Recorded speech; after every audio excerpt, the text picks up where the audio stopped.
mengakhiri sambutan ini,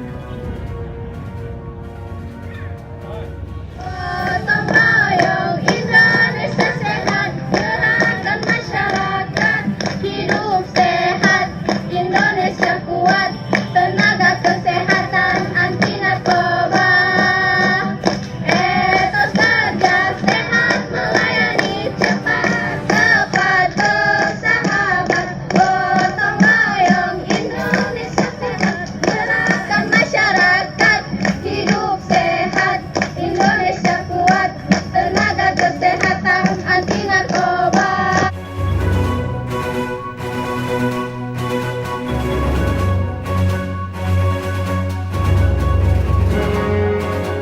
kami pimpinan dan karyawan RSUD Pidijaya berjanji akan meningkatkan kualitas pelayanan sesuai 3. Dan yang ketiga, Bapak Kepala Dinas Kesehatan dan Kabit.